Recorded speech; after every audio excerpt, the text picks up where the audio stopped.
भक्तों, आज सुनते हैं शारदीय नवरात्रि में सोमवार व्रत की कथा और आरती। तो एक बार बोलिए प्रेम से शिव जी की जय, माता पार्वती की जय, गौरी पुत्र गणेश भगवान की जय। सोमवार व्रत की कथा।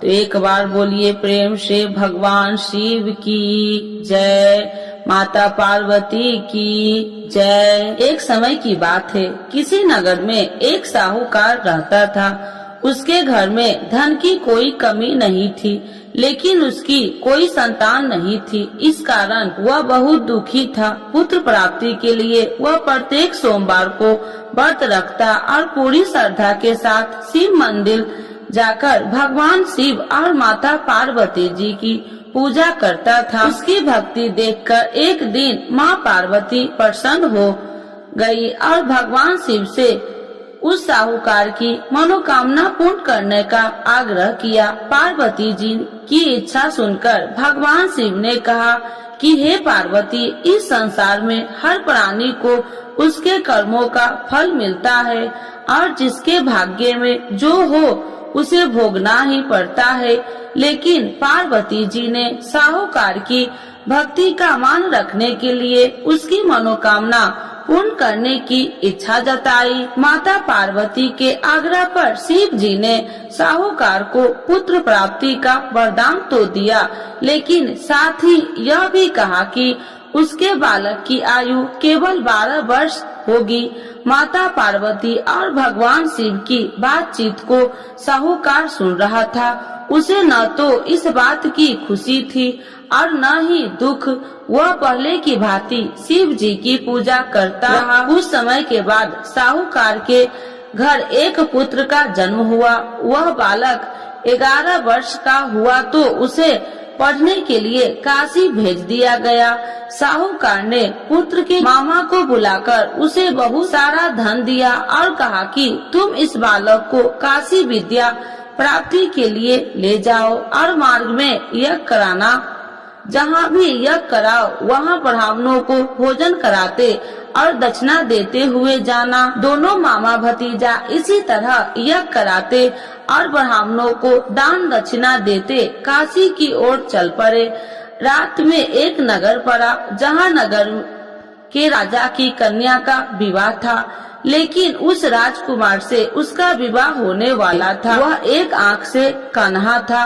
राजकुमार के पिता ने अपने पुत्र के कन्हा होने की बात को छुपाने के लिए एक चाल सोची। साहूकार के पुत्र को देखकर उसके मन में एक विचार आया।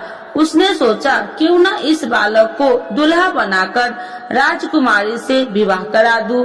विवाह के बाद इसको धन देकर विदा कर दूंगा और राजकुमारी को अपने घर जाऊंगा। लड़के को दूल्हे के वस्त्र पहनाकर राजकुमारी से विवाह कर दिया।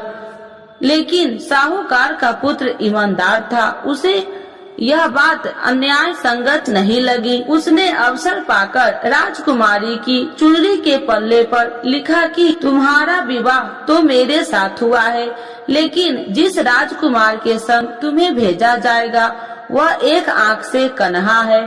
मैं तो काशी पढ़ने जा रहा हूँ। जब राजकुमारी ने चुनरी पर लिखी बातें पढ़ी तो उसने अपने माता पिता को यह बात बताई। राजा ने अपनी पुत्री को विदा नहीं किया, जिससे बारात वापस चली गई। दूसरी ओर साहूकार का लड़का और उसका मामा काशी पहुँचे और वहाँ जाकर उन्होंने यज्ञ किया। जिस दिन लड़के की आयु 12 साल की हुई उसी दिन यज्ञ रखा गया। लड़के ने अपने मामा से कहा कि मेरी तबीयत कुछ ठीक नहीं है। मामा ने कहा तू अंदर जाकर सो जाओ। शिव जी के वरदान अनुसार कुछ ही देर में उस लड़के के प्राण निकल गए। मृत भांजे को देख उसके मामा ने विलाप शुरू किया। संयोगवश उसी समय शिव जी और माता पार्वती उधर से जा रहे थे।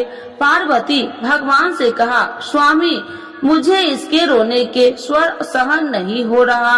आप इस व्यक्ति के कष्ट को अवश्य दूर करें। जब शिव जी मृत बालक के समीप गए तो वह बोले कि यह उसी साहूकार का पुत्र है जिसे मैंने 12 वर्ष की आयु का वरदान दिया था।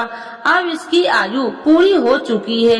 लेकिन मातृ भाव से विभोर माता पार्वती ने कहा कि हे महादेव, आप इस बालक को और आयु देने की कृपा करें, अन्यथा इसके वियोग से इसके माता पिता भी तड़प तड़प कर मर जाएंगे। माता पार्वती के आग्रह पर भगवान शिव ने उस लड़के को जीवित होने का वरदान दिया। शिव जी की कृपा से वह लड़का जीवित हो गया। शिक्षा समाप्त करके लड़का मामा के साथ अपने नगर की ओर चल दिया। दोनों चलते हुए उसी नगर में पहुंचा जहां उसका विवाह हुआ था। उस नगर में भी उन्होंने यज्ञ का आयोजन किया। उस लड़के के ससुर ने उसे पहचान लिया और महल में ले जाकर उसकी खातिरदारी की और अपनी पुत्री को विदा किया। इधर साहूकार और उसकी पत्नी भूखे प्यासे रहकर बेटे की प्रतीक्षा कर रहे थे। उन्होंने प्रण कर रखा था कि यदि उन्हें अपने बेटे की मृत्यु का समाचार मिला तो वह भी प्राण त्याग देंगे, परंतु अपने बेटे की जीवित होने का समाचार पाकर वह बेहद प्रसन्न हुई। उसी रात भगवान शिव ने व्यापारी के स्वप्न में आकर कहा, हे श्रेष्ठ, मैंने तेरे सोमवार के व्रत करने और व्रत कथा सुनने से प्रसन्न होकर तेरे पुत्र की लंबी आयु प्रदान की है। इसी प्रकार जो कोई सोमवार व्रत करता है या कथा सुनता है और पढ़ता है, उसके सभी दुख दूर होते हैं और समस्त मनोकामनाएं पूर्ण होते हैं। तो एक बार बोलिए प्रेम से शिव जी की जय, माता पार्वती की जय। आरती शिव जी की। ओम जय शिव ओमकारा, स्वामी जय शिव ओमकारा, ब्रह्मा विष्णु सदा शिव अर्धांगी धारा।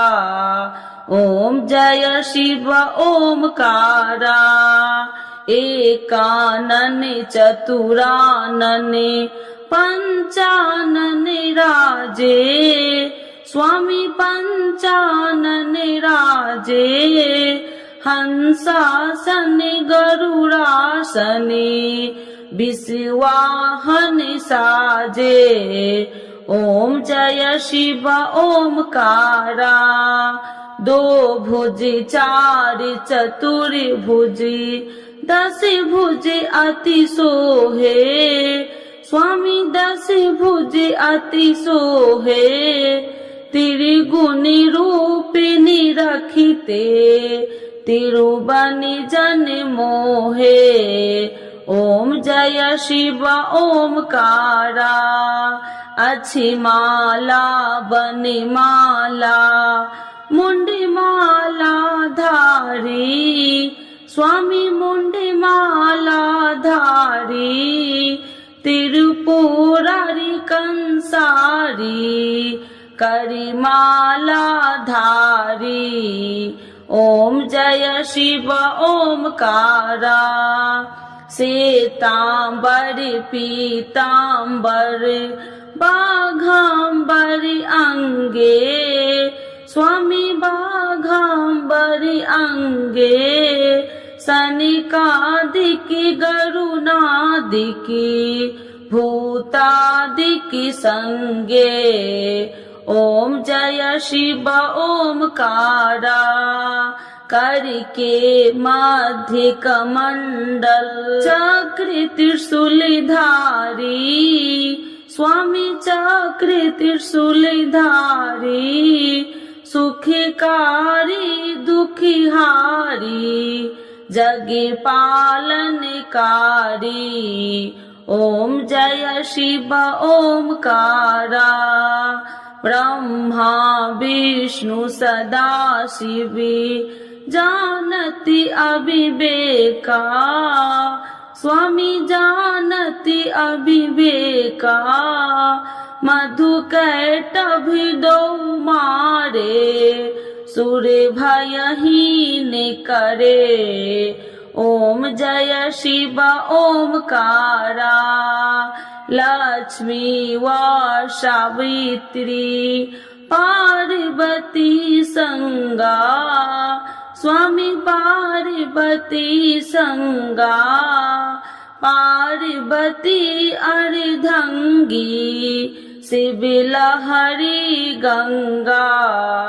ओम जय शिव ओमकारा, पार्वती सोहे पार्वती शंकर कैलासा, स्वामी शंकर कैलासा। भांग धतूर का भोजन भस्मी में बसा। ओम जय शिव ओमकारा, जटा में गंगा बहती है, गले मुंडन माला, स्वामी गले मुंडन माला। शेष नाग लिपटावती, ओढ़त मृग छाला।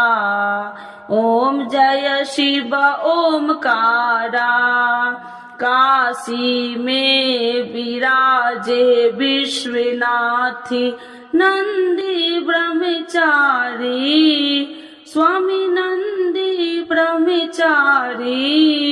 नित्य उठी दर्शन पावती, महिमा अति भारी। ओम जय शिव ओमकारा, त्रिगुण स्वामी जी की आरती जो कोई नर गावे, स्वामी जो कोई नर गावे। कहत शिवानंद स्वामी, मन वांछित फल पावे। ओम जय शिव ओमकारा, प्रभु हर शिव ओमकारा। शिव जी की जय, माता पार्वती की जय।